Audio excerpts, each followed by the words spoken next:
மேட்டுப்பாளையம் மக்களை பற்றி எனக்கு நல்லா தெரியும். உங்களுக்கெல்லாம் மேட்டுப்பாளையம், ஆனால் இந்த பாண்டியராஜன் போன்ற நடிகர்களுக்கு இது ஒரு ஆலயம். ஏன்னா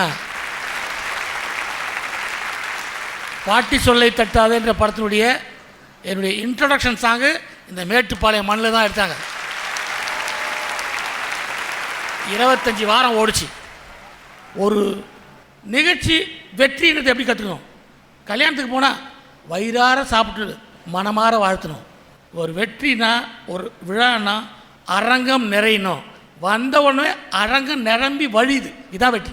உற்சாகமாக சொல்கிறேன். ஒரு ஸ்டெப்பையும் நம்ம உழைப்புன்ற டாப்பிக்கை பேச போகிறோம். உழைப்புன்றது ஏதோ மண் வெட்டுறது, வண்டி இழுக்கிறது, அப்படி சிந்திக்கிறது பெரிய உழைப்பு. செயல்படுறது, திட்டமிடுறது, முடிவெடுக்கிறது பெரிய உழைப்பு. அதில் தயாராகிட்டிங்கன்னா கண்டிப்பாக பெருசாக வரலாம். என்ன தான் சென்னையில் நடித்து டைரக்ட் பண்ணி சாப்பிட்டுட்டு இருந்தாலும் ஒரு வேளை சாப்பாடு அடுத்தது என்னன்னு யோசிச்சிருந்த பாண்டியராஜனை 3 வேளை சாப்பிட வைத்தவர் இந்த கோவை மண்ணுக்கு சொந்தக்காரரான என் குருநாதர் பாக்யராஜ் சார்.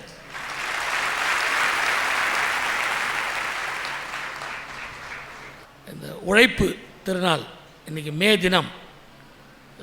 இதான் மே தினம், அன்றைக்கி லீவு. அப்படிலாம் இல்லைங்க.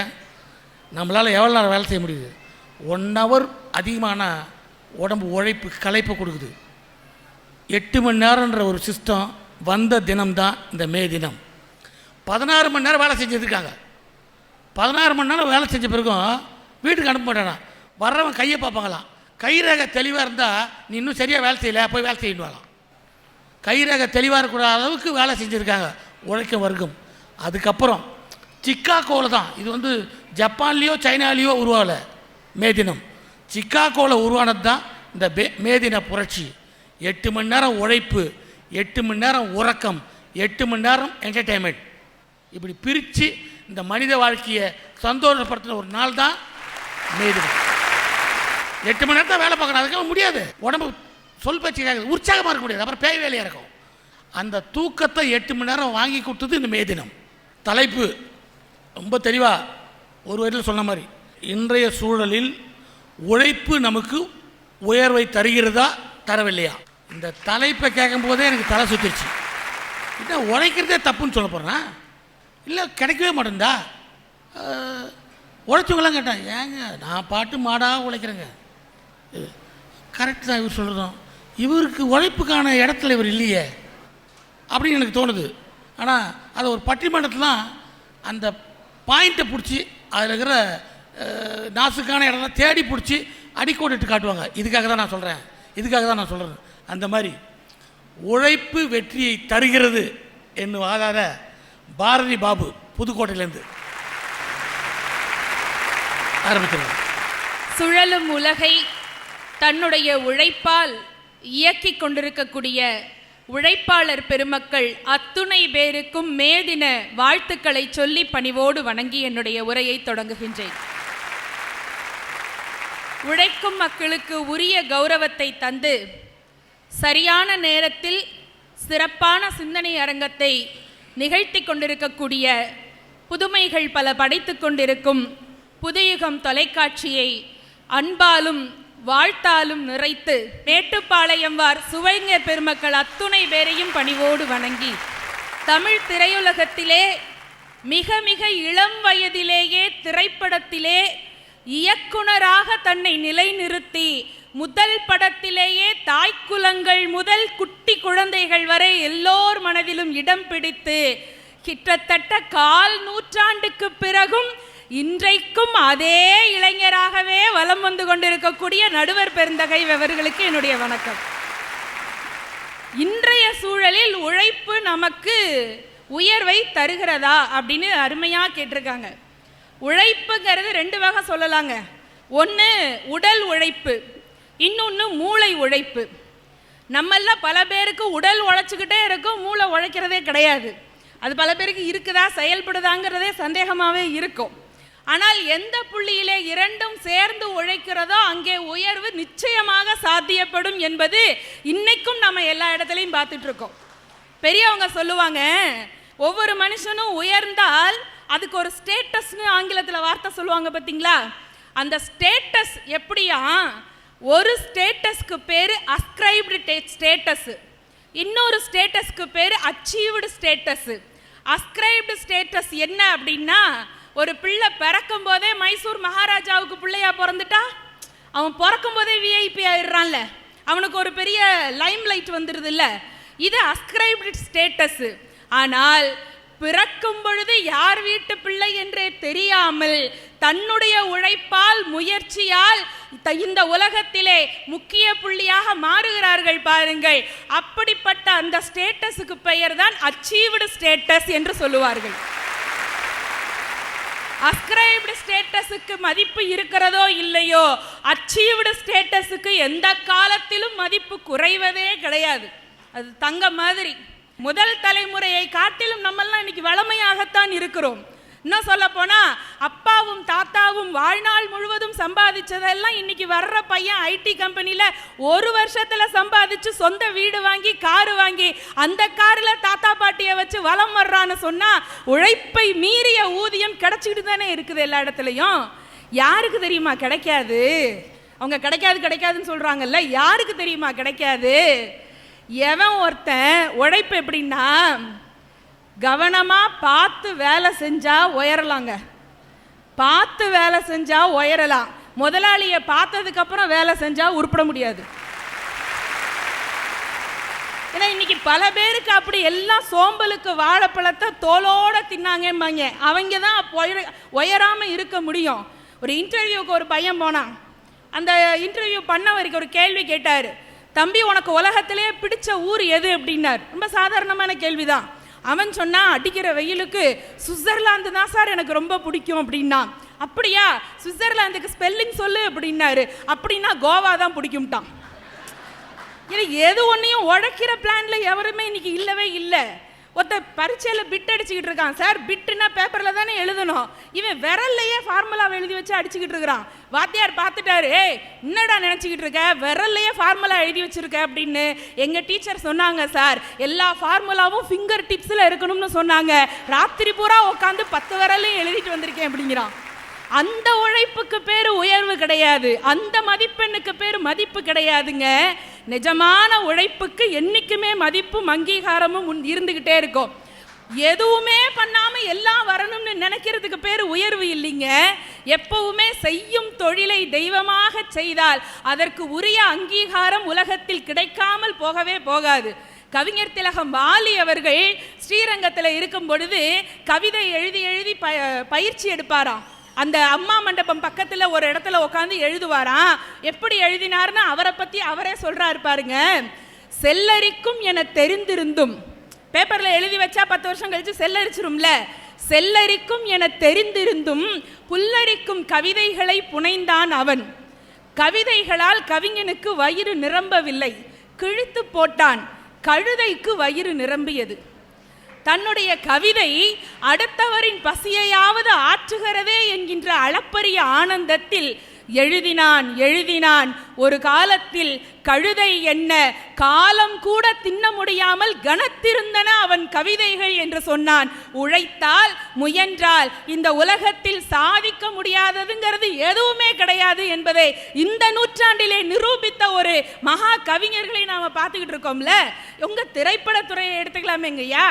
உங்க திரைப்படத்துறையில 17,000 பாடல்களுக்கு மேல் பாடி கின்னஸிலே ரெக்கார்டு பிரேக் பண்ணி இருக்காங்க பி. சுசீலா அம்மா.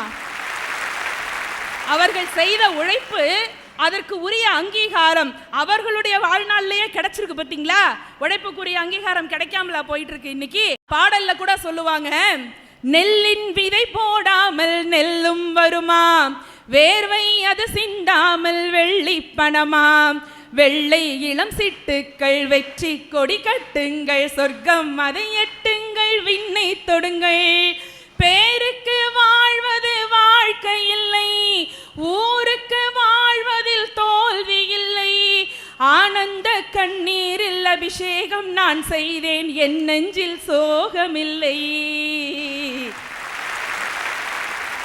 ஒரு கூட்டு கிளியாக எல்லாரும் இணைந்து உழைக்கும் போது அதற்கான அங்கீகாரம் உலகத்தில் இன்னைக்கு கிடைச்சு கொண்டுதான் இருக்கிறது பெரியவர்களே.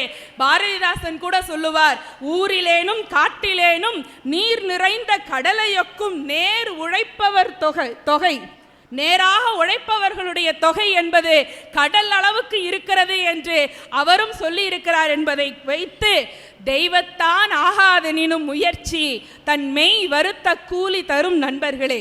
ஊக்கத்தை கைவிடாமல் உழைப்பவர்களுக்கு உரிய அங்கீகாரம் இன்றைய சூழலில் நிரம்பவே கிடைத்து கொண்டிருக்கிறது. ஒரு விஷயம் சொல்றேன் பாருங்க, நேரத்தை பார்த்து உழைக்கிறவனை உலகம் மறந்துவிடும்.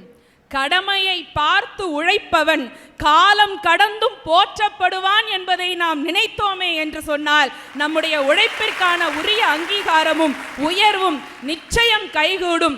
மே தினத்திலே அது எல்லோருக்கும் கிடைக்க வேண்டும் என்று வேண்டி அற்புதமான வாய்ப்பளித்த இந்த நல்ல நிகழ்ச்சியை நன்றி கூடி நிறைவு செய்கிறேன். நன்றி, வணக்கம். வேலைக்கு போகிறதுக்கு தூண்டுதலாக இந்த மே தினம் நமக்கு இருக்குது. நான் இந்த மேடைக்கு வரும்போது ஒரு 50,000 பட்டு புடவை கட்டி போடலான்னு நினச்சேன். என்னால் முடியுதா? என்னுடைய திறமை என்ன? நான் எவ்வளோ பேர் எடுத்திருக்கேன்? அப்படிலாம் நம்ம மனவேதனையோடு இருக்காங்க. முனைவர் சுந்தரவலி. சித்திரச்சோலைகளே, உம்மை நன்கு திருத்த இப்பாரினிலே முன்பு எத்தனை தோழர்கள் ரத்தம் சொரிந்தனர் உங்களின் வேர்களிலே. காடுகளை மேடுகளை திருத்தி உழைக்கின்ற மக்களை உயர்த்தி பிடிக்கிற ஒரு பாளையம் என்றால் அது நம்ம மேட்டுப்பாளையம் என்று காட்டிக்கொண்டிருக்கிற பெருமக்களை. சுவைகளிலே காரத்திற்கு கொஞ்சம் தூக்கல் உண்டு, ரசனையிலே காரமடையை தூக்குவதற்கு ஒருவரும் இல்லை. அதுதான் பெரிய விஷயம். நான் 2 ஏரியாவும் உட்கார்ந்துருக்கிறீங்கன்றா 2 பேரையும் டச் பண்ணணும். 10 நாள் கூட படத்தை ஓட்ட முடியாத இன்றைய தமிழகத்திற்கு 200 நாள்கள் படத்தை ஓட்டிய சாதனை நாயகனாக இருக்கிற அன்பு அண்ணன் பாண்டியராஜன் அவர்களுக்கு வணக்கம். எங்க பாட்டி ரொம்ப சொல்லுவாங்க, பாண்டியராஜன் எனக்கு ரொம்ப பிடிக்கும்னுவாங்க. ஏன் பாட்டி? அந்த பாட்டிக்கு தானா?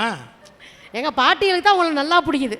இதெல்லாம் ரொம்ப பாராட்டுறாங்களா? அதுல என்ன தெரியுமா, எங்க பாட்டிக்கெல்லாம் உங்களை பிடிக்கும். சரி, ஓகே. ஆனா அது என்ன தெரியுமா, என்ன தெரியுமா எனக்கு பாண்டியராஜன் பிடிக்கும்? அந்த திருட்டு முழி இருக்கு பாரு, அது எப்படி இருக்கும் தெரியுமா? என்ன பாராட்டு. ஆனா இன்னொரு காரணம் இருக்கு எங்க பாட்டிக்கு பிடிக்கிறதுக்கு. பாட்டி சொல்ல தட்டாதேன்னு சொன்ன ஒரே ஹீரோ நீங்க தான், நடுவர் அவர்களே. அது எங்க பாட்டி ரசிகர் மன்ற தலைவி. அதான் பாடம். டில்லிக்கு ராசானாலும் பாட்டி சொல்ல தட்டாதே, பட்ட படிப்பு படிச்சு வந்தாலும் பாட்டி சொல்ல தட்டாதே. இதெல்லாம் சொன்னதுனால உங்களுக்கு ரசிகர் மன்றம் உண்டு எங்க வீட்டில். புதுயுகம் தொலைக்காட்சியின் வழியாக மே தினத்தை கொண்டாடி கொண்டிருக்கின்ற உழைப்பாளிகள் அத்துணை பேருக்கும் என்னுடைய பணிவான வணக்கத்தை தெரிவித்துக் கொள்ளுகிறேன். எதிர்த்தாப்புல ஒரு 3 பேர் வந்து உட்காந்துருக்குங்க. எதுக்கு வந்தீங்க? அதில் ஒருத்தர் ஏலியன்ஸ் போல இருக்கு. அந்த அணித்தலைவர் நேராக வேற்று கரகத்துலேருந்து இங்கே வந்து இறங்கிட்டார் போல இருக்கு. புறம் பாலாரா தேனாரா ஓடுதான். போகும்போது ஆளுக்கு ஒரு வாளியில் மோந்துட்டு போகணுமா. எந்த ஊர்லம்மா இருக்க தங்கச்சி? இங்கே ஊரா நொந்து நூடுல்ஸ் ஆகி போயிட்டு இருக்காங்க. ஆனால் என் தம்பி நல்ல பையன், இந்த நாட்டில் பொழைக்க தெரிஞ்ச ஒரே பையன் என் தம்பி ரவிக்குமாருங்க. ஏங்க, அமெரிக்காவிலையும் ஜப்பான்லேருந்து 2 பேர் வந்தாங்க இந்தியாவுக்கு. என் தம்பியோட ஒரு பிஸ்னஸ் பண்ணணும்னு வந்தாங்க. வந்தவன் தன்னுடைய பணத்திமிர காட்டணுன்ட்டு ஜப்பான்காரன் செஞ்சான். 500 ரூபா நோட்டை எடுத்து சுருட்டி வாயில் வச்ச அப்படி பற்ற வச்சு புகை விட்டான். ஜப்பான்காரனே 500 ரூபா நோட்டுனா அமெரிக்காக்காரன் இன்னும் பணத்திமிரு பிடிச்சவன். படார்னு 500 ரூபா நோட்டில் இருந்து 1000 ரூபா நோட்டை தூக்குனான். திரிச்சான், வாயில் வச்சான், எரிச்சான், புகையா விட்டான். நம்ம தம்பி பார்த்தான். தம்பிக்கு 1000 ரூபா நோட்டுக்கு மேலே ஒரு நோட்டு இந்தியாவில் கிடையாது. எப்படி அவங்கள சமாளிக்கன்னு பார்த்தா பெட்டியை துறக்க நேராக போனால் செக் புக் எடுத்து நேராக ஒரு லீஃபை கிழிச்சு 1 லட்சம் பிரித்து அதை லேசாக உருவி வாயில் வச்சு தீயப்படுத்தி புகையா. அப்போதான் அமெரிக்காக்காரனும் ஜப்பான்காரனும் பயந்து போய் ஒப்பந்தத்தில் கையெழுத்து போட்டாங்க. அந்த திமிரில் அந்த மிதப்பில் இங்கே பேசக்கூடாது. பாவம் என்னை பார்த்தா எப்படி இருக்கு அது கேட்டாங்க. இந்த பக்கம் பார்த்தா வாலி கதை, இங்கே பார்த்தா கண்ணதாசன் கதை. அதே தெருவில் லட்சக்கணக்கான இளைஞர்கள் கவிதையோடும் கனவுகளோடும் இன்றைக்கும் வெற்றி அடையாம கண்ணீரோடு கோடம்பாக்கம் வீதியில் இருக்கிறாங்களே, அவங்களுக்கு என்ன பதில் இருக்கு தங்கச்சி? அவன் கவிஞன் இல்லையா? அவனுக்கு கவிதை எழுத தெரியலையா? நடுவர் சொல்லுகிற போது ஒரு அழகான விஷயத்தை சொன்னாரு. மே தினம் எப்படி தெரியுமா வந்துச்சுனாரு. நடுவர் அவர்களே, ஒன்று தெரியுமா? மே நாளை தொழிலாளர் தினமாக கொண்டாடுவதற்கு முன்பாக ஒவ்வொரு நாடும் ஒவ்வொன்றாக கொண்டாடியது. ஐரோப்பியர்கள் அறுவடை நாளாக கொண்டாடினார்கள், அமெரிக்கர்கள் வசந்த தினமாக கொண்டாடினார்கள், பிரெஞ்சுக்காரர்கள் சமூக நீதிக்கான விழாவாக கொண்டாடினார்கள். அதே மாதிரி சில நாடுகள் பசுமை திருவிழா, சில நாடுகள் வெற்றி திருவிழாக கொண்டாடினார்கள். 18ஆம் நூற்றாண்டின் இறுதியிலும் 19ஆம் நூற்றாண்டின் தொடக்கத்திலும் தொழிலாளர்கள் செய்த புரட்சி தான் மே 1 உலகம் முழுவதும் தொழிலாளர்கள் தினமாக மாற்றியது என்கிற வரலாறு தான் நம்முடைய மகத்தான வரலாறு. நடுவர் அவர்களே, உழுகிறவனுக்கு இன்றைக்கு நிலம் சொந்தம் இல்லை, நெசவாளிக்கு துணி இல்லை, சித்தாளுக்கு வீடு இல்லைங்க, தொழிலாளிக்கு வாழ்க்கை இல்லை, மீனவனுக்கு உயிரே இல்லை. அதானே யதார்த்தம். இந்த யதார்த்தத்தை இல்லைன்னு நீங்க மறுக்க முடியுமா? நான் கேட்கிறேன். நான் இன்னொன்னு கேட்கிறேங்க, எல்லாத்தையும் தாண்டி எங்க விவசாயிங்க சேர்த்து வச்ச விதை நெல் எங்க போச்சு? எங்க விவசாயி சேர்த்து வச்ச விதை நெல் எங்க போச்சு? வெளிநாட்டுக்காரங்கிட்ட கையை கட்டி நிக்கிறதுக்கு வெக்கமே படாம நாங்க முன்னேறிட்டோன்னு சொல்றதுக்கு எதிரணிக்கு என்ன தெனாவட்டு இருக்கணும்? நடுவர் அவர்களே, அப்புறம் இன்னொன்னு நான் கேட்கிறேங்க, விவசாயத்துக்கு தண்ணி இல்லைன்றானே, பன்னாட்டு கம்பெனிகளுக்கு மாத்திரம் எப்படிங்க தண்ணி வாரி வாரி கொடுக்குறீங்க? 500 கோடி டேர்ன் ஓவர் காட்டுறவனுக்கு தண்ணியை வாரி கொடுத்த நீங்க எங்க விவசாயிகளுக்கு தண்ணி கொடுக்கலையே, உங்களுக்கு தெரியல? நான் இன்னொன்று கூட கேட்குறேங்க, தடையில்லாத மின்சாரத்தை பன்னாட்டு கம்பெனிகள் கொடுத்த தெரிஞ்ச நீங்க எங்க விவசாயிக்கு பம்பு செட்டு மோட்டாருக்கு மின்சாரம் கொடுக்க தயங்குறீங்களே, ஏங்க நாங்க கேட்குறோம். இன்னொன்று கூட கேட்குறேன், தண்ணீருக்காக 3ஆம் உலகப் போர் வரும்னு சொல்றாங்கங்க. எங்க ஊர் பொம்பளைங்களுடைய வாழ்க்கை என்ன தெரியுமா சகோதரி? தான் வாழ்நாளில் 25 ஆண்டுகளை தண்ணீருக்காக பெண்கள் இந்தியாவிலே செலவழிக்கிறார்கள் என்பதை ஐநா சபை வருத்தத்தோட பார்க்குது. நீங்க குஜாலா பேசுறீங்க. நடுவர் அவர்களே, உங்கள்கிட்ட ஒன்று கேட்குறேன், நவீன சேரிகள் என்று இன்றைக்கு உருவாகி கொண்டிருக்கிறது ஏன்? நவீன சேரிகள் என்று தமிழகத்திலே இன்றைக்கு உருவாக்கி கொண்டிருக்கிறது ஏன்? கிராமத்தில் வேலை இல்லை, வேலை தேடி நகரத்துக்கு போறோம், அங்க வீடுகள் எங்களுக்கு கிடைக்கல, வேலை கிடைக்கல, வாழ வேண்டிய சூழல், சாக்கடைக்கு பக்கத்திலும் பிளாட்பாரங்களிலும் கூரை போட்டுக்கொண்டு வாழுகிற நவீன சேரிகளை இன்றைக்கு இந்த தொழிலாளர்களுக்கு இந்த சமூகம் உருவாக்கி கொடுத்து கொண்டிருக்கிறது. இதை பற்றியெல்லாம் வருத்தப்படுறதுக்கு இங்க ஆள் இல்லையா? நான் ஒன்னே ஒன்று சொல்லி முடிச்சிடறேன் நடுவர்களே, மனித கழிவை மனிதர் சுமக்கிற வழக்கம் இன்றைக்கும் இருக்குல்ல, இன்றைக்கு இருக்குல்லங்க. உலர் கழிப்பிடங்கள் அரசாங்கமும் உச்ச நீதிமன்றமும் மூட சொன்ன பிறகும் கூட மலத்தை சுமக்கிற மனிதர்களை நீங்கள் என்ன என்று சொல்ல போறீர்கள்? எந்த உயரத்தில் வைத்து பார்க்க போறீர்கள்? சொல்றாருங்க, என் புள்ள என் பக்கத்துல வராதுங்க, என் பேரம்பேத்தி என் பக்கத்துல வரதில்லை. காரணம் என்னன்னு தெரியல, பீவீச்சம் எடுத்த இந்த உடம்போட ஒட்டிக்கொள்ள என் பொண்டாட்டி கூட வருவதில்லை என்று சொல்லுகிற இந்த நரகலான வாழ்க்கையில என்ன பதில் சொல்ல போறீங்க தொழிலாளர்களுக்கு? நாங்க கேட்கறது என்னங்க, 4 விஷயம், 8 மணி நேர வேலை, ஒரே ஒரு வாரம் ஒரு நாள் விடுமுறை, குறைந்தபட்ச கூலி, இருப்பிடங்களிலே கழிப்பிடம், பணி பாதுகாப்பு. இதை கிடைக்காததென்றாலும் விடாமல் நாங்கள் போராடி எங்களுக்கான சுதந்திரத்தை வென்றெடுக்கிற வரையிலே இன்றைக்கு தொழிலாளர்களுடைய நிலை இன்னும் வளராத சூழலில் இருக்கிறார்கள் என்ற உண்மையை நீங்களும் பதிவு செய்வீர்கள் என்ற நம்பிக்கையோடு என்னுடைய பணிவான வணக்கத்தை தெரிவித்து விடைபெறுகிறேன். நன்றி, வணக்கம். ஏதோ அவங்க தொகுதிக்கான விஷயம்லாம் பார்லிமெண்ட்டில் பேசுகிற மாதிரி பேசிட்டு போயிட்டாங்க. நம்மக்கிட்ட கை கால் நல்லா இருக்கு, மூளை நல்லா இருக்கு, திறமை இருக்கு மறந்து விடாதே சொல்லிட்டு போயிட்டாங்க. வறுமை எண்ணி கலங்கி விடாது, திறமை இருக்கு மறந்து விடாதே, இதுதான் நமக்கு வேத வாக்கு. இதெல்லாம் எனர்ஜெட்டிக்காக நமக்குள்ளே ஏற்ற இன்னும் சந்தோஷமாக இருக்கும். இப்போது இந்த அணியில் இல்லைங்க, உழைச்சா உடனே கூலி, சம்பாரிச்சா உடனே வீடு கட்டிடலாம், வேலைக்கு போனாவே கார் வாங்கிடலாம் அப்படின்னு பேசுறதுக்கு வராங்க. வளர்மதி சித்தோடு, உங்கள் ஊர் பக்கம்.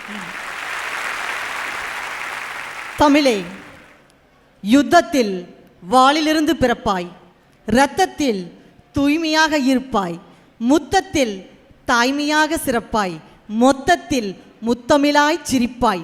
உன்னடிக்கு வளர்மதியின் பிறை வணக்கம், உட்கார்ந்திருப்போர் அனைவருக்கும் என் நிறை வணக்கம். என்ன நேக் பாருங்க, என்ன நேக்கு பாருங்க. எதை சொன்னா கை தட்டுவாங்க, ஆக்ஷன் கொடுத்தாங்க, அதான் ஹைலைட்டு. நான் சொல்லிட்டேன், முடிஞ்சிச்சு, கை தட்டுங்க. உங்களுக்கு கரெக்டாக புரியுது. நடுவர் அவர்களே, இது நானா சேர்த்த கூட்டம் இல்ல, தானா சேர்ந்த கூட்டம், உழைப்புக்காக கூடிய கூட்டம். நடுவர் அவர்களே, அம்மா சித்தோடம்மா, எனக்கு தோடுலாம் போடாதீங்க. கடின உழைப்பால் இன்று இவ்வளவு உயர்வை அடைந்துள்ள மதிப்பிற்கும் மரியாதைக்கும் உரிய நடுவர் உள்ளிட்ட அவைக்கு என்னுடைய சிரம் தாழ்ந்த வணக்கத்தை தெரிவித்துக் கொண்டு, உழைப்பு இன்றைய சூழலில் நமக்கு உயர்வை கொடுத்து கொண்டுதான் இருக்கிறது. எதிரணியில் இருக்கிறவங்க என்ன தெரியுமா நினைக்கிறாங்க நடுவர் அவர்களே? எதிரணியில் இருக்கிறவங்க என்ன நினைக்கிறாங்க தெரியுமா? சூரிய வம்சம் படத்துல வர சரத்குமார் மாதிரி ஒரே பாட்டுல ஓகோன்னு ஆகணும்னு நினைக்கிறாங்களே, அது முடியுமா? உழைப்பு, கடின உழைப்பினுடைய வெற்றியினுடைய பலனை அடைவதற்கு சில நாட்கள் ஆகும்.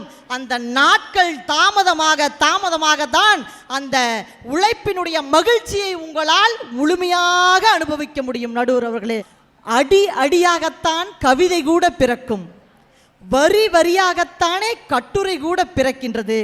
ஆடு தாண்டும் அகலத்தில் பிறந்த சின்ன காவேரி தான் நடுவர் அவர்களே ஆணை தாண்டக்கூடிய மிகப்பெரிய காவேரியாக மாறியது என்பதை மறந்துடக்கூடாது நடுவர் அவர்களே. உழைப்பின் பயனை நாம் அடைய வேண்டும் என்றால் நடுவர் அவர்களே பொறுமை தேவை. உழைப்பின் பயனை உடனே அனுபவிக்கணும்னு நினைக்கிறது எப்படி தெரியுமா இருக்கு? 2 minutesல ரெடி ஆகிற நூடுல்ஸ் மாதிரி உடம்புக்கு கெடுதல் நடுவர் அவர்களே. உழைப்பின் பயனை அடைவதற்கு காத்திருப்பு அவசியம். சாதாரண கண்டக்டரா இருந்த ஒரு மனிதன் தான் இன்று சூப்பர் ஸ்டாராக வலம் வந்து கொண்டிருக்கின்றார் என்று சொன்னால், உழைப்பின் பயனை கண்டிப்பாக என்றாவது ஒரு நாள் ஒவ்வொரு மனிதனும் அடைந்தே தீருவான். வாழ்க்கையில் 1000 தடைக்கல்லப்பா, தடைக்கல்லும் உனக்கொரு படிக்கல்லப்பா, வெற்றி கொடி கட்டு படைகளை முட்டும் வரை முட்டு, லட்சியம் எட்டும் வரை எட்டு, படையெடு படையப்பா. நடுவர்களே, வெற்றி பெற உழைக்கணும். ஒரு உண்மை சம்பவத்தை சொல்லி நான் நிறைவு செய்கிறேன். கேரள மலைப்பகுதியில் ஒரு குடும்பம் வாழ்ந்துட்டு இருந்துச்சு. அப்பா இறந்து போயிட்டாங்க. அம்மா அந்த குழந்தைகளை வளர்த்துறாங்க. வறுமை, கஷ்டப்பட்டு உழைச்சு அந்த குழந்தைகளை பள்ளிக்கு அனுப்புறாங்க. அந்த கேரள மலைப்பகுதி அல்லவா, அந்த பிள்ளைங்க காட்டு பகுதியிலேருந்து அந்த ஸ்கூலுக்கு போகும் பொழுது காட்டு யானைகளுடைய தொந்தரவு, கும்கி யானை, கொம்பன் யானை நம்ம கேள்விப்பட்டிருக்கோம் இல்லையா? கொம்பன் யானையினுடைய தொந்தரவு அதிகமாக இருக்குமா. அந்த பொண்ணு எப்படி தெரியுமா ஸ்கூலுக்கு போவா? நடந்தில்ல, இங்க எடுத்த ஓட்டம் பள்ளிக்கூடத்தில் போய் தான் நிற்கும். ஏன் தெரியுமா? மூச்சு நின்றால் மட்டும் மரணம் இல்லை, முயற்சி நின்றாலும் மரணம் என்று ஓடினான். ஒரு மூச்சு வாங்கிக்கலான்னு ஒரு மூச்சு எடுத்தானா கொம்பன் யானை வந்து போட்டு தள்ளிடும்.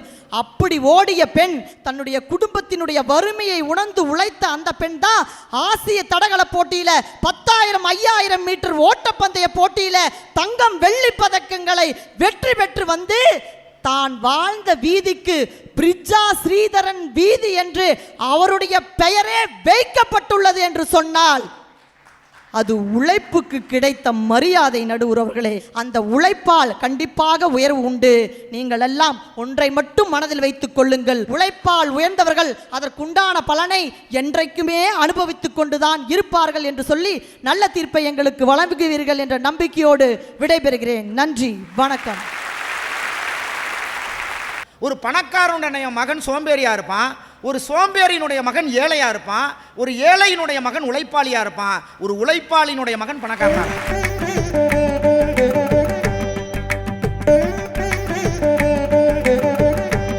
நான் கஷ்டம் மட்டுமே படுறேன், எனக்கு எதுவுமே கிடைக்கல அப்படின்னு நியாயப்படுத்த அண்ணா சிங்காரவேலு அதெல்லாம் மட்டும் ஆரம்பிச்சிருங்க. இந்த சிறப்பு பட்டிமன்றத்தை இங்கிருந்தபடியும் இல்லத்தில் இருந்தபடியும் பார்த்து கொண்டிருக்கிற புதுயுகம் தொலைக்காட்சியினுடைய அத்தனை நேயர்களுக்கும் என்னுடைய உழைப்பாளர் தின நல்வாழ்த்துக்களை அன்போடு தெரிவித்துக் கொள்கிறேன். இப்போ பொதுவாக நீங்கள் ஒன்று கவனிச்சிங்கன்னா நல்லா தெரியும், இந்த 10 ரூபா 20 ரூபா நோட்டெல்லாம் அதிகமாக கசங்கி போயிருக்கும். இந்த 500 ரூபா 1000 ரூபா நோட்டெல்லாம் பார்த்திங்கன்னா பொதுவாக அப்படியே புதுசு மாதிரி இருக்கும். இன்றைக்கும் என்ன காரணம்னு யோசித்து பார்த்தீங்கன்னா நாங்கள் ஏன் பேச வந்திருக்கோன்னு தெரியும். இன்னமும் உழைப்பாளிகள் கையில் அந்த 500 ரூபாய் 1000 ரூபாய் நோட்டு இன்னமும் கிடைக்கவில்லை என்பது தான் அது காரணம். அவங்க எங்களை பற்றி பேசுனாங்க. ஏதோ நாங்கள்லாம் உழைப்பை தவறாக பேச வர்ற ஆள் இல்லை, உழைப்பை குறை சொல்வதற்காக இல்லை. உழைப்பு உன்னதமானதுன்னு எங்கள் 3 பேருக்கும் தெரியும். ஆனால் அந்த உழைப்புக்கான பலன் அங்கீகாரம் கிடைக்கவில்லைங்கிறது தான் எங்களுக்கு வருத்தம். அதை பற்றி ஒரே விஷயமா சொல்லணுன்னா, தேனியை பார்த்து மனிதன் கேட்டானா, இவ்வளோ கஷ்டப்பட்டு பூலேருந்து தேனை எடுத்துகிட்டு வரியே, ஆனால் மனுஷன் ஒரே நாள் அந்த தேனை அப்படியே கொண்டுட்டு போயிடுறானே, உனக்கு வருத்தம் இல்லையான்னு தேனியை பார்த்து ஒரு மனுஷன் கேட்டானா. அதுக்கு தேனி சொன்னிச்சான், உண்மைதான், நான் ஒரு மலர்லையாக கொஞ்சம் கொஞ்சமாக தேனை எடுத்து கொண்டாந்து தேன் அடையாக சேர்க்குறேன், ஆனால் மனுஷன் ஒரே நாள் அத்தனையும் கொண்டு போயிடுறான், எனக்கு வருத்தம் இல்லை. ஏன் தெரியுமா, நான் சேர்க்கிற தேனை வேண்டுமானால் அந்த மனிதன் எடுத்து செல்லலாம், ஆனால் ஒரு நாளும் என் உழைப்பை அவனால் திருட முடியாதுன்னு ஒரு தேனி சொன்ன மாதிரி உழைப்புக்கான உன்னதம் எங்களுக்கு நல்லா தெரியுங்க, அதற்கான பலன் இல்லைங்கிறதா எங்களுடைய வருத்தம். அவங்க சொன்னாங்க, ஒரே பாட்டில் பணக்காரன் ஆகிற மாதிரி இவங்க கனவு காண்றாங்க, அது கிடைக்கலங்கிறதுக்காக வருத்தம். நாங்கள் அதை சொல்லவே இல்லை. ஒரே பாட்டில் பணக்காரன் ஆகணுங்கிறது ஆசை இல்லை, எங்கள் பாட்டங்காலத்திலேருந்து நாங்கள் இப்படியே இருக்கிறோங்கிறதா எங்களுடைய வருத்தம். பி சுசிலாவுக்கு விருது கிடைச்சது அப்படின்னு பெருமைப்பட்டாங்க, நாங்களும் பெருமைப்படுகிறோம். ஆனால் அந்த அம்மாவை பாட வைத்த எம்எஸ்விக்கு அந்த விருது கிடைக்கவில்லையே அப்படிங்கிறதா எங்களுடைய வருத்தம். எல்லாரும் கிடைச்சிருச்சா? இந்த நேரத்தில் அற்புதமான இந்த நிகழ்வை நடத்தி கொண்டிருக்கிற நடுவருக்கு ஒரு வணக்கம் சொல்லணும்.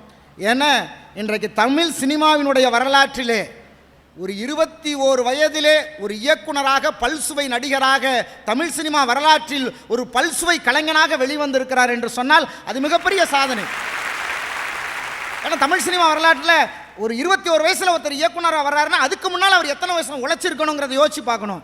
உழைப்புக்கான அங்கீகாரம் அவருக்கு கிடைச்சிருக்கு. ஆனால் தமிழ் சினிமா வரலாற்றில் எத்தனை பேருக்கு கிடைச்சிருக்குங்க? அதுவும் இப்போ தேர்தல் நேரம். இப்போ நான் என்னுடைய ஊர் பட்டுக்கோட்டையிலேருந்து காரில் வந்தபோது கிட்டத்தட்ட ஒரு 13 இடத்துல வண்டியை நிறுத்தினாங்க. நிறுத்தி பேக்கை திறந்து காட்ட சொன்னாங்க. என் பேக்கில் என்ன இருக்கும்? 4 பனியை, பேண்ட்டு, சட்டை, வேறு என்ன வந்துட போகுது, அவ்வளோதான் இருக்கும். இருந்தாலும் அவங்க கடமைக்கு நாங்கள்லாம் இப்போ பேக்கெல்லாம் மூடுறதே இல்லை. இப்போ நாங்கள் எங்கள் பயணத்திலலாம் திறந்தே வச்சிடறோம். ஏன்னா தேர்தல் அதிகாரிகள் எதை வேணாலும் பார்த்துட்டு போடணும். நம்ம என்ன லட்சக்கணக்கில் கொண்டு போகிறோம், நம்மகிட்ட ஏது அவ்வளோ போனோம். ஆனால் உண்மையில் இது கூட பரவாயில்லைங்க. 4 நாளைக்கு முன்னால் நான் சென்னை போயிட்டு பட்டுக்கோட்டையில் இறங்குறேன். என் மனைவி ஃபோன் பண்ணுறா, எங்கள் சொந்தக்காரங்களாம் வந்திருக்காங்க, அதனால் என்னால் இப்போ உடனே சமைக்க முடியாது, வரும்போது ஒரு 50 இட்லி வாங்கிட்டு வாங்க அப்படின்னா. சரின்னு 50 இட்லி வாங்கிக்கிட்டு வண்டியில் எடுத்துக்கிட்டு வர்றேன். அங்கே தேர்தல் அதிகாரி நிறுத்திட்டார். என்னன்னு கேட்டார். நீங்கள் நினைக்கிற மாதிரி பணம்லாம் இல்லை, இட்லி தான். எத்தனை இட்லின்னாரு? 50 இட்லின்னு. 50 இட்லி கொண்டு போகக்கூடாது, 10 இட்லிக்கு மேலே கொண்டு போகக்கூடாதுன்னாரு. எங்கள் இட்லிக்குமா அங்கே கணக்கு வச்சுருக்கீங்க? ஆமாம், உரிய ஆவணத்தை காட்டி 50 இட்லி வேணால் எடுத்துகிட்டு போங்கன்னார். நான் 50 இட்லிக்கு என்ன உரிய ஆவணம்? நான் ரேஷன் கடையாக கையில் எடுத்துகிட்டு போக முடியும்? இல்லை என் மச்சான் மாமா எவ்வளோ திம்பா நான் சொல்ல முடியும்? நாட்டில் இன்றைக்கி இருக்கிற சுதந்திரத்தை பார்த்தீங்கன்னா எந்த விதமான மறைமுகமான ஒரு கட்டுப்பாட்டில் நம்ம வாழ்ந்துக்கிட்டு இருக்கோங்கிறத உணர்ந்தா தெரியும். ஒரு விஷயம் யோசிச்சு பாருங்கள். ஒரு பணக்காரனுடைய மகன் சோம்பேறியாக இருப்பான், ஒரு பணக்காரனுடைய மகன் சோம்பேறியாக இருப்பான், ஒரு சோம்பேறியினுடைய மகன் ஏழையாக இருப்பான், ஒரு ஏழையினுடைய மகன் உழைப்பாளியாக இருப்பான், ஒரு உழைப்பாளியினுடைய மகன் பணக்காரனாக இருப்பான். இது சுற்றம். ஒரு பக்கமே ஒரு சாராவே வந்துட்டு இருக்கிற விஷயங்களை பற்றி நாங்கள் பேசலைங்க. எல்லா பலனும் எல்லாருக்கும் கிடைக்குதான்னு யோசிச்சு பாருங்க. நான் கேட்குற 3 பேர் பேச வந்திருக்காங்களே, முதல்ல பேசிட்டு உட்காந்தாங்களே, அவங்க என்ன டாட்டா குடும்பத்திலேருந்து வந்தாங்களா? அந்த மாதிரி என்ன பிர்லாவோட ஒன்று விட்ட சித்தப்பா பொண்ணா? அவர் என்ன புருனே சுல்தானோட பேரனா? என்ன உங்களுக்கு என்ன பலன் கிடைச்சிருச்சு? எங்களை மாதிரி தானே பொட்டியை தூக்கிட்டு சுற்றுறீங்க. இல்லை என்ன உயர்ந்துட்டு எனக்கு ஒன்றும் புரியலை. ஒரு 25 வருஷத்துக்கு முன்னால் நம்ம படித்த காலத்தை யோசிச்சு பாருங்கள். அன்னைக்கு இருந்த சந்தோஷம் இன்றைக்கி இருக்கிற நம்ம பசங்களுக்கு இருக்கா? பணம் மட்டுமா சந்தோஷம்? எங்கள் உழைப்பால் கிடைக்கக்கூடிய விஷயங்கள், உன்னதமான விஷயங்கள் இன்றைக்கி நமக்கு நேரடியாக கிடைக்குதா? யோசிச்சுப்பா. அன்றைக்கெல்லாம் பாடிருக்கோம், அந்த சின்ன குழந்தைல நம்மளாம் சேர்ந்து பாடுவோம் பார்த்தீங்களா? அதெல்லாம் யோசிச்சு பாருங்களேன். அடடா அண்ணாமலை, அண்ணாந்து பார்த்தா ஒன்றும் இல்லை, போக ஜவுளி கடை, போய் பார்த்தா இட்லி கடை, இட்லிக்கும் சட்டனிக்கும் சண்டை வந்துச்சான், 10 காசு டீ போய் வலிக்கி விட்டுச்சான். எப்போ நான் பாடின பாட்டுங்க 82 83 நான் படிக்கும்போது 4வது 5வது படிக்கும்போது பாடின பாட்டு. அப்போ யோசிச்சு பாருங்கள். அப்போ 10 காசு தான் டீ. அப்போ 10 காசு டீ. இந்த பாட்டிலேருந்து அப்போ இருக்கிற காலத்தினுடைய கண்ணாடியாக அந்த பாட்டு வருது. ஆனால் இன்றைக்கி என் பையன் பள்ளிக்கூடத்துக்கு போகிற பையனுக்கு நான் செலவுக்கு 50 ரூபா கொடுத்தா அது செல்லாதுங்கிறான். அன்றைக்கி 10 காசு கொடுத்தாலே எவ்வளோ சந்தோஷமாக பள்ளிக்கூடத்துக்கு போனோம். இன்றைக்கி 50 ரூபா கொடுத்தா செல்லாதுங்கிறாங்க. இதெல்லாம் விட உழைப்பு அவங்க சொல்கிறாங்கல்ல, இன்றைக்கி எந்த மாதிரி உழைப்புக்கு தெரியுங்களா மரியாதை இருக்குது? எங்கள் ஊரில் ஒருத்தன் ஜெராக்ஸ் கடை வச்சுருக்கான், பக்கத்திலே 3 கடை இருக்குது. ஆனால் இவன் கடையில் தாங்க கூட்டம் அதிகமாக வருது. நான் ரொம்ப நேரம் யோசித்தேன், ஏன்னா எல்லா கடையிலும் 2 ரூபா தான் காப்பிக்கு வாங்குறான், இவன் கடையில் மட்டும் ஏன் இவ்வளோ கூட்டம் வருது அப்படின்னு யோசிச்சா ஒன்றும் இல்லை. எல்லாரும் கடை வச்சுருக்கான், 2 ரூபா காப்பிக்கு வாங்குறான், மேலே போர்டு வச்சுருக்கான், இவன் மட்டும் ஒரு வார்த்தை சேர்த்து எழுதியிருக்கான். என்ன தெரியுங்களா? ஜெராக்ஸ் கடைன்னு மட்டும் போடாமல் கீழே இங்கு தமிழ், ஆங்கிலம் மற்றும் அனைத்து மொழிகளிலும் ஜெராக்ஸ் எடுத்து தரப்படும்னு எழுதி வச்சுருக்கான். ஏன்னா மிஷினுக்கு என்ன மொழியா தெரியும்? அதில் ஒரு பாருங்கள், இன்னைக்கு அதாவது உழைப்பில் கூட இப்படி வித்தியாசமாக யோசிக்கிறால நம்ம பார்க்குறோம். ஒன்றே ஒன்று யோசிச்சு பாருங்கள், நான் தஞ்சை மாவட்டத்திலேருந்து வந்திருக்கேன். சோழ நாடு சோறுடைத்துன்னு சொல்லுவாங்க.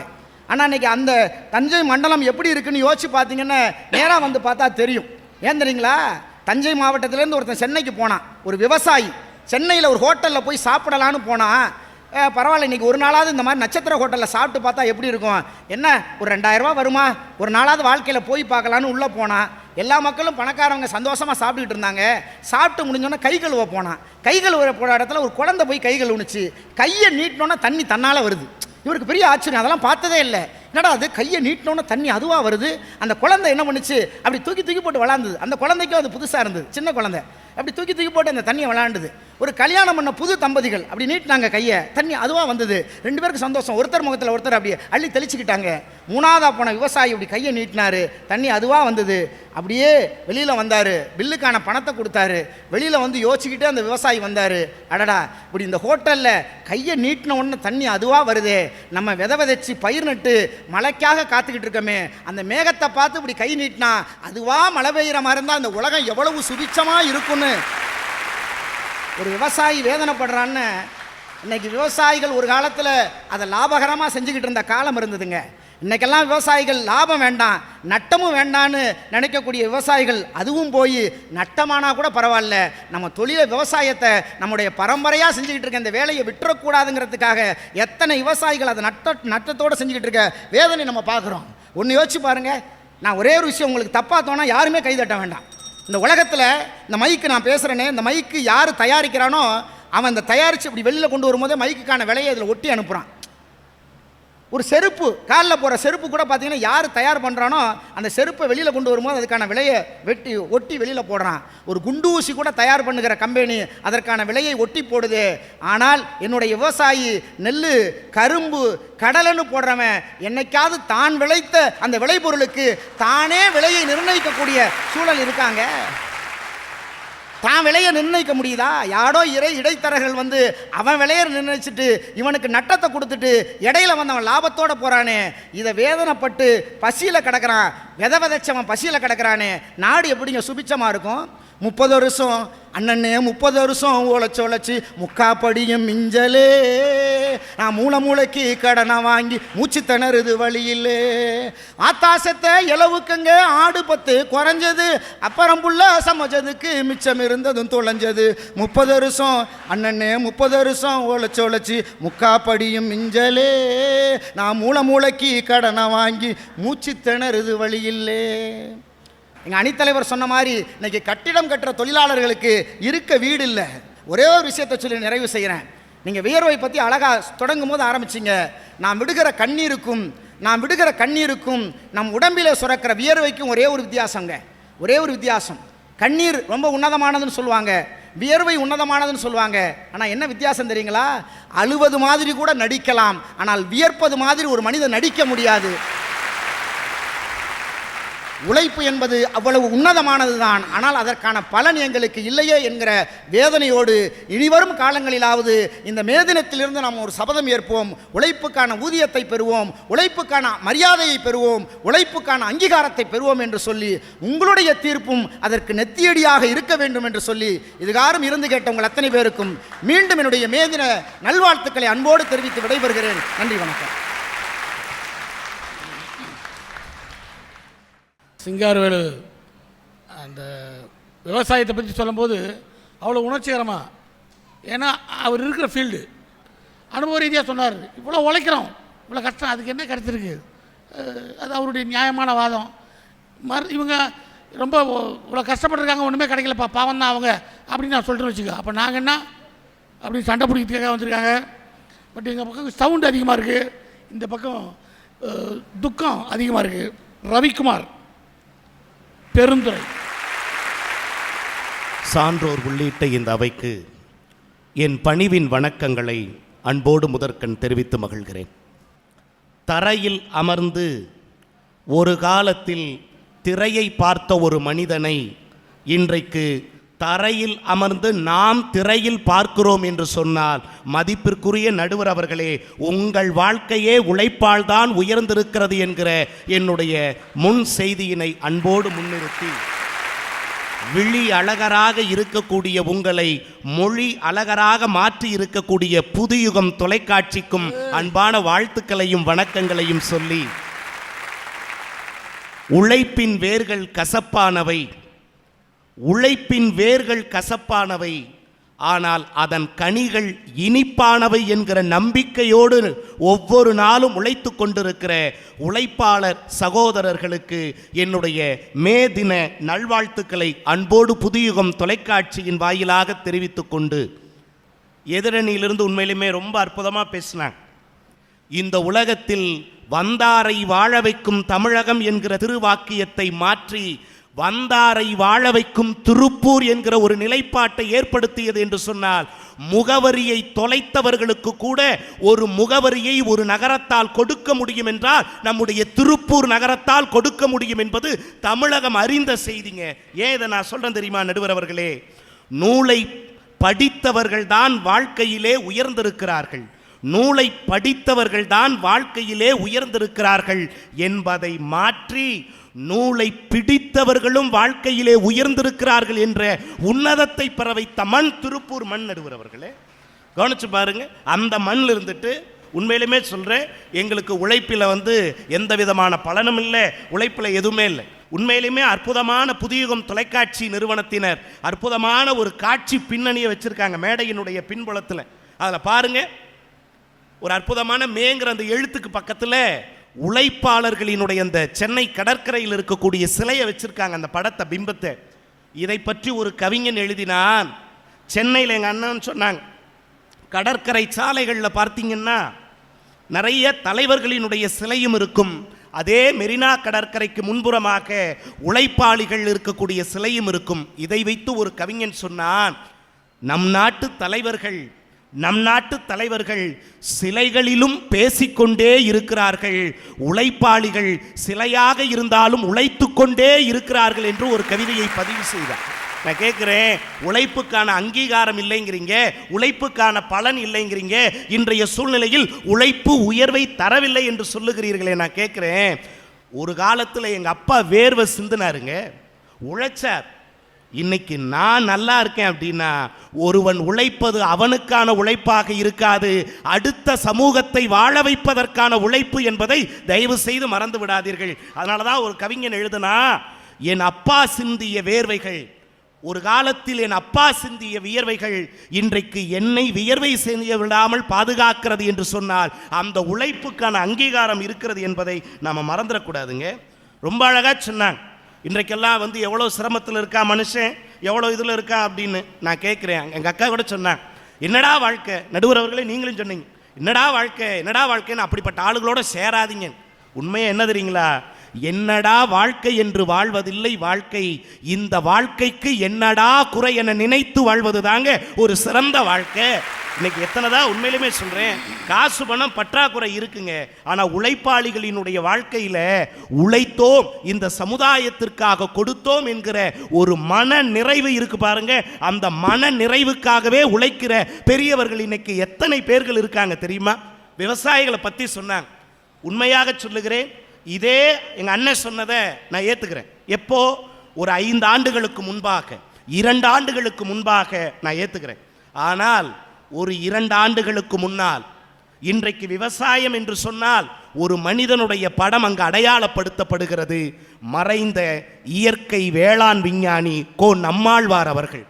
அவர் வார்த்தையை கேட்டதுக்கு பிறகு இன்றைக்கு விவசாய தொழிலை செய்பவர்களை எல்லாரும் கோவிலில் இருக்கிற தெய்வங்களாக இந்த சமூகம் பார்க்கிற ஒரு புரட்சி ஏற்பட்டு இருக்குங்க.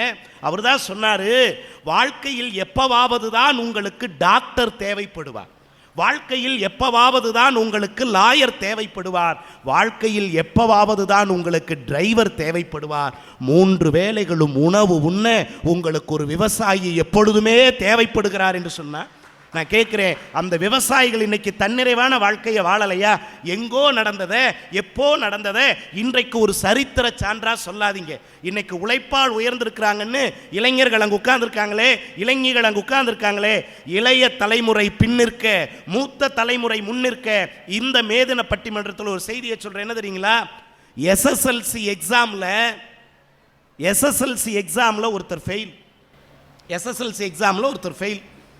ஆனால் இன்றைக்கு மகாராஷ்டிரா மாநிலத்தில் இருக்கிற எஸ்எஸ்எல்சி பாடத்திட்டத்தில் அவரை பற்றிய ஒரு பாடம்தான் முதல் பாடமாக வைத்திருக்கிறார்கள். வேறு யாரும் அல்ல, மாஸ்டர் பேட்ஸ்மேன் சச்சினுடைய வாழ்க்கை வரலாற்றை அங்கே வைத்திருக்கிறார்கள்.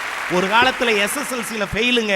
தன்னுடைய உழைப்பால், கல்வி என்ன கல்வி, கல்வியை காட்டிலும் உழைப்பு இருந்தால் இந்த உலகத்தில் உன்னதம் பெறலாம் என்று ஒரு காலத்தில் பாடத்திட்டத்தில் தேர்ச்சி அடையாத ஒருவனை அதே பாடத்திட்டத்தில் பாடமாக சேர்த்திருக்கிறோம் என்று சொன்னால் இன்றைக்கு அந்த உழைப்புக்கான உயர்வு கிடைத்திருக்கிறது நடுவர் அவர்களே என்பதை குறித்துக் கொள்ளுங்கள். நிறைய சொல்லிட்டு வந்தாங்க, கதைகளே நிறைய சொன்னாங்க. ஒரே செய்தி தாங்க, என்ன தெரியுங்களா? இதயம் துடிக்க மறுத்தால் உயிர் கிடையாது. இதயம் துடிக்க மறுத்தால் உயிர் கிடையாது. மெழுகு உருக மறுத்தால் ஒளி கிடையாது. மனிதன் உழைக்க மறுத்தால் வாழ்க்கையில் என்றைக்குமே உயர்வு கிடையாது என்கிற சித்தாந்தத்தில் தாங்க எல்லோருமே இன்றைக்கு வாழ்ந்து கொண்டிருக்கிறார்கள். ஆனால் நம்ம நடுவரை பாருங்க, அமெரிக்க மணியை தமிழகத்தில் அடிக்கிற அளவுக்கு அவருடைய உழைப்பு இன்றைக்கு உயர்ந்திருக்கிறது. அமெரிக்காவில் வாங்கின மணி தமிழ்நாட்டில் வந்து அடிக்கிறீங்கன்னா அது உழைப்பு வேணும் சார். அமெரிக்காவிலே நீங்கள் சரியாது. தமிழ்நாட்டில் வந்து இந்த மேடையில் புதியகம் தொலைக்காட்சியில் அந்த மணி எப்படி அடிக்கிறீங்க பாருங்க. இதற்கு உங்களுடைய உழைப்பு தேவைங்க. நிறைவாக ஒரு செய்தி நடுவர் அவர்களே, எங்கள் அண்ணன் சொன்னார், தேனியினுடைய உழைப்பை திருடி இருக்கிறார்கள். நான் சொல்கிறேன் அண்ணே, கொஞ்சம் மாற்றி சொல்லுங்க. என்ன தெரியுமா? தன் உழைப்பு திருடப்படுவது தெரிந்தும் விடாமல் உழைத்து கொண்டிருப்பவர்கள் 2 பேர்கள் தாங்க. தன் உழைப்பு திருடப்படுவது தெரிந்தும் விடாமல் உழைத்து கொண்டிருப்பவர்கள் 2 பேர்கள் தான். யாரு தெரியுங்களா? ஒன்று தேனி, இன்னொன்று நம்முடைய விவசாயிகள் என்பதை நீங்கள் மறந்துவிடக் கூடாது. தொடர்ந்து உழைச்சிட்டு தான் இருக்காங்க. இந்த உழைப்பு இல்லாமல் எதுவுமே கிடையாது. அதனால தான் ஒரு கவிஞன் சொன்னா, எண்ணிப்பாரு கொஞ்சம் ஏர்பிடிக்கும் ஆட, சோத்தில் நாம கைய வைக்க சேத்தில் வைப்பான் கால, சாக்கடைக்குள் போய் சுத்தம் செய்யும் வேலு, 4 நாள் லீவு போட்டா நாரி போகும் போரு, முடிவெட்டும் தொழில் செய்யும் தோழன்தான் இல்லையேல் நமக்கெல்லாம் ஏது அழகு, நதி நீரில் நின்று துணி துவைப்பவன் இல்லையே வெளுக்குமா உடை அழுக்கு என்று சொன்னார். உழைப்பை போற்றுகிற கவிஞர்கள் இருக்கிறார்கள், உழைப்பை போற்றுகிற சமூகம் இருக்கிறது. இதைத்தாங்க பாரதிதாசன் சொன்னா, ஓடப்பராய் இருப்பவரெல்லாம் உதயப்பராகிவிட்டால் ஓடப்பர் உயரப்பர் எல்லாம் மாறி ஒப்பப்பர் ஆகிவிடுவார். இதை உணரப்பா நீன்னு சொன்ன அந்த சமத்துவம் இன்றைக்கு நிறைவேறி இருக்கிறது என்று சொன்னார். ஏன் என்னன்னு கேட்காம அடிவாங்கிய காலம் ஒரு காலத்தில் இங்கே தொழிலாளிகளுக்கு இன்றைக்கு எதிர்த்து தன்னுடைய எதிர்ப்பு குரலை பதிவு செய்கிற ஆண்மை விளைந்திருக்கிறது என்று சொன்னால் அது தொழிலாளிக்கும் அவன் செய்கிற தொழிலுக்கும் இன்றைய காலம் கொடுத்திருக்கிற மிகச்சிறந்த பரிசு என்கிற காரணத்தினாலே நல்ல தீர்ப்பினை உங்கள் அமெரிக்க மணியடித்து நீங்கள் வழங்குவீர்கள் என்கிற நம்பிக்கையோடு விடைபெறுகிறேன். நன்றி. தமிழ் இப்படிதான் இருக்கணும், இவ்வளவு திருத்தமா இருக்கணும், இவ்வளவு அழுத்தமா இருக்கணும். மணி அடிச்ச மாதிரி பேசினார், அற்புதமா பேசினாரு. எல்லாருக்கும் எல்லாம் கிடைச்சிருதா அப்படி வச்சிங்கன்னா ஆரம்பத்தில் அப்படி தான் இருக்கும். விடாமுயற்சி இருக்கிறவங்க தான் ஜெயிக்கிறாங்க. உடனே கிடைக்கலனா பரவாயில்லைங்க, உழைப்பு கொஞ்சம் லேட்டாக கூட கிடைக்கும் அப்படிலாம் வாதிட்டாங்க. அப்படிலாம் கிடையவே கிடையாதுங்க. உழைச்சவன் உழைச்சிக்கினே இருக்கணும், பொழைக்கிறவன் பொழைச்சிக்கினே தான் இருப்பான். நாங்களாம் எழுச்சி வாங்கிங்க, எங்களுக்கு உழைக்க தான் தெரியும், எதுவுமே கிடைக்காது அப்படின்னு புலம்புறதுக்காக வர்றாங்க. பழனி அம்மாள், திருப்பூர். உழைப்பில் கள்ளமில்லை, உழைப்பில் ஓய்வு இல்லை, உள்ளத்திலும் கள்ளமில்லை. மனைவி ரெடி என்று என்றைக்கு எடுத்தாரோ, மனைவி ரெடி என்று என்றைக்கு எடுத்தாரோ இன்றைக்கு திருமண தகவல் மையம் உருவாவதற்கு காரணமாக இருந்த நகைச்சுவை மன்னனாக விளங்கக்கூடிய நடுவர் அவர்களுக்கும், அருமையான கருத்தை பதிவு செய்து அமர்ந்திருக்கக்கூடிய பேச்சாளர் பெருமக்களுக்கும் உங்கள் அத்தனை பேருக்கும் இந்த பழனியம்மாளின் பணிவான கனிவான வணக்கத்தை தெரிவித்துக் கொள்கிறேன். எதிரணியில் ரொம்ப அற்புதமாக வந்து பேசிட்டு போனாங்க. பேச்சுனா பேச்சு, அப்படிப்பட்ட பேச்சை பார்த்துருக்க முடியாது. அதுவும் ஒரு வாதத்தை வச்சாங்க பாருங்க. எங்களுடைய பாரதி அக்கா அதோ உட்காந்துருக்காங்களா பழனியம்மாள், அவங்க திரைப்படத்தில் பாடாத பாட்டு இல்லைன்னு. சத்தியமான உண்மைங்க. 2 திரைப்படத்தில் நான் நாட்டுப்புற பாடல்கள் பாடியிருக்கிறேன். பாடல் ஆசிரியரும் நானே, பாடகியும் நானே. எனக்கு கொடுக்கப்பட்ட ஊதிய தொகை, ஒரு தொகைக்கு கையொப்பம் வாங்கினார்கள். ஆனால் என் கையில் கொடுத்த ஊதிய தொகை எவ்வளவு தெரியுமா? வெறும் 2000 மட்டுமே. என் வாழ்க்கை எங்க உயர்ந்திருக்கு? அப்ப என் உழைப்புக்கேற்ற ஊதியம் ஒன்று, ஆனால் என் கையில் கொடுக்கக்கூடிய ஊதியம் ஒன்று. இதுக்கு இடையில யாரெல்லாம் சுரண்டுகிறார்களோ அவர்கள் வாழ்க்கை தான் உயர்ந்திருக்குது. வளர்மதி வந்து சொன்னாங்க, எம்மா ஹீரோவை மட்டும் பார்க்காதம்மா, என்னைக்கும் ஹீரோவை மட்டும் பார்க்காத. இன்னைக்கு திரைப்படத்துறையில் லைட் பாய் என்று அழைக்கப்படுகிறார்களே, அவர்கள் யார் மீது லைட் அடிக்கிறார்களோ அவர்கள் வாழ்க்கை ஒளிமயமாக இருக்கின்றது. ஆனால் லைட் பாயோட வாழ்க்கை இன்றைக்கும் இருட்டாக தானே இருக்குது. யோசிக்க வேணாமா? டூப் மேன் என்று அழைக்கப்படுவர்கள் 100 அடி உயரத்தில் இருந்து கீழே விழுந்து கீழே கிடக்கிறார். ஆனால் ஹீரோ என்பவர் 100 கோடி வாங்கி கொண்டு மேலே பறக்கிறார். அதுதானங்க எங்க வருத்தம். உழைப்புக்கேற்ற ஊதியம் இல்லைங்கிறது தானே எங்களுடைய வருத்தம். அதான் ஒரு கவிஞன் சொன்னான், தபால் தலை கூட ஒரு சோற்று பருக்கையால் ஒட்டி கொள்கிறது, ஆனால் உழைப்பாளர்களின் வயிறும் ஒட்டி கொள்கிறது, ஒரு சோற்று பருக்கை கூட இல்லாமல் என்று சொன்னார்கள். இதான் ஒரு கிராமத்து கவிஞன் சொன்னான், ஆடு வயிற்றுக்கு மேஞ்சிருக்கு, பசு மாடு வயிற்றுக்கு மேஞ்சிருக்கு, அந்த ஆட்டையும் மேய்ச்சவன் வயிறு அலையில போல காஞ்சிருக்கு, அலையில போல காஞ்சிருக்கு. இதுதாங்க இன்னைக்கு உழைப்பாளர் உள்ள நிலை. வருங்காலத்தில் யாரு தெரியுமா உண்மையான பணக்காரர்கள்? யாரு தெரியுமா? ஒரு 10,000 வீடு கட்டி வாடகைக்கு விடுவர் பணக்காரரா? இல்லை. 1 கோடி மக்களுக்கு வேலை கொடுப்பவர் பணக்காரரா? இல்லை. எந்த ஒரு விவசாயியிடம் விவசாயம் செய்வதற்கு 1 ஏக்கர் நிலம் வைத்திருக்கிறார்களோ அவர்கள் தாங்க வருங்காலத்தில் பணக்காரர்கள். உழைக்கின்ற மாட்டை கூட இன்னைக்கு விற்கின்ற சூழ்நிலையில் என் விவசாயி இருக்கிறானே, ஏன் அவன் வாழ்க்கை உயரலுங்கிறதா எங்களுடைய கேள்வி. நிறைவாக ஒன்று சொல்லி முடிக்கிற நடுவர்களே, உழைக்காதவர்கள் வளைந்து காணப்படுவார்கள். அந்த வானவில் போல அவர்களுடைய வாழ்க்கை பல வண்ணங்களாக ஒளிர்விடும். உழைத்தவர்களும் வளைந்து காணப்படுவார்கள். ஒரு கொடியை போல அவர்களுடைய வாழ்க்கை என்றுமே பூக்களை போல் உதிர்ந்து கொண்டுதான் இருக்கின்றது, இன்னமும் உயரவில்லை என்பதுதான் என்னுடைய வாதம் என்று சொல்லி நல்லொரு தீர்ப்பை வழங்குமாறு கேட்டுக்கொண்டு வாய்ப்புக்கு நன்றி கூறி விடைபெறுகிறேன். நன்றி, வணக்கம்.